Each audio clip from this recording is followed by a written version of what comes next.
you before, see, you need to be very careful about who you're listening to when it comes to the news. It's very true when the man of God says that the world of media is completely lost. I've been a journalist for about 25 years, and I was educated to lie, to betray, and not to tell the truth to the public.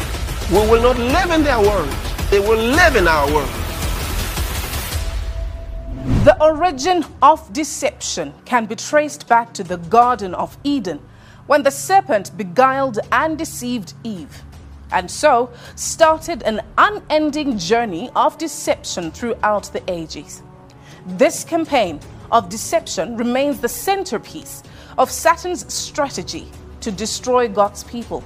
Deception has always been the hallmark of Satan's commerce. That's what he traffics in.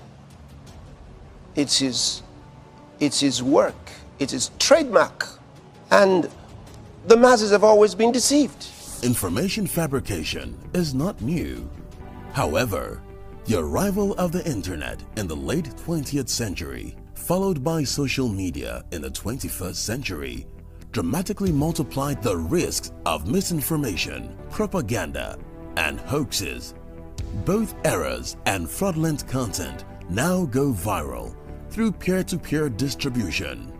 The worst of all is the weaponization of information by governments and news agencies. The World Health Organization has officially named the novel coronavirus the novel coronavirus outbreak. The coronavirus the World Health Organization is a pandemic, an international public health emergency. Think about it. All of the nations were doing exactly the same thing, reading from the same scripts, lying to their people the same way. They couldn't even resist. Today, we have seen the foremost tools of deception being deployed for the destruction of lives all around the globe. The globalists seek to deceive and control many through manipulative tactics and psychological coercion. When seeking answers to life's most pressing questions, where do we go first? Google. Enter the subject, hit go, and there it is. Only what they want us to see. In today's culture of copy and paste journalism, it's common for hundreds of unrelated outlets to feature the exact same report. This is not the result of laziness. This is by design. When we see identical headlines across seemingly unrelated platforms, the logical mind concludes, well then, it must be true. The illusion that numerous news sources have arrived at the same conclusion gives us confidence to share the chosen narrative. And just like that, we become the unwitting pushers of propaganda. Search engines are the holy grail for those seeking to control the narrative. The blacklists is something that Google said didn't exist, and they testified that under oath. And nothing but the truth shall help you God. I do. Now, me as an engineer, I just did a search on Google's internal search engine, and guess what I found? It had blacklisted search terms like cancer cures.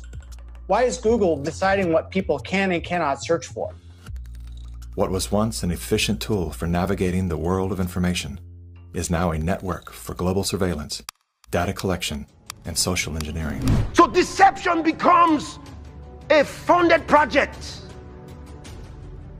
paid to lie. So I wonder how many of you who are pressmen who are now being paid to lie, paid to cover lies. You should be ashamed. Nobody believes the media for anything today. They inherited the name fake news. Isn't that such a shame? Well, I've been a journalist for about 25 years, and I was educated to lie, to betray, and not to tell the truth to the public. But seeing right now, within the last months, how the German and American media tries to bring war to the people in Europe, to bring war to Russia. This is a point of no return, and I'm going to stand up and say it is not right what I have done in the past.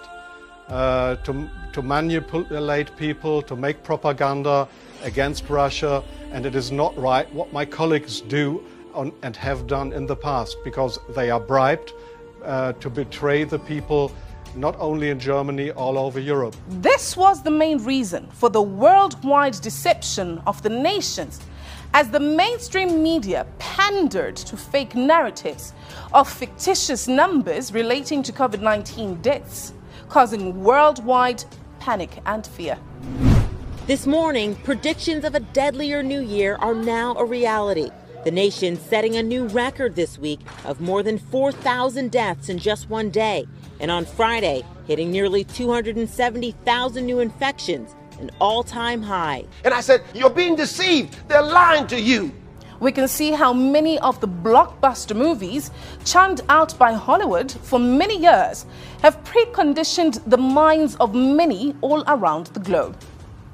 From the acclaimed projection of superheroes parading the virtues of transhumanism to the portrayal of pandemic-centered movies that thrive to precondition the minds of the populace to an already planned sinister agenda. This is the first time an entire American city has been placed under quarantine. It is another grim day in Los Angeles as the dead continue to grow in number, filling morgues beyond capacity, and still there is no end in sight.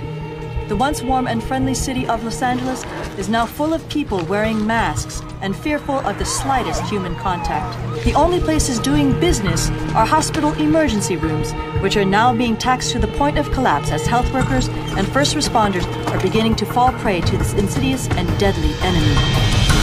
The art of deception can be said to be woven into the fabric of society.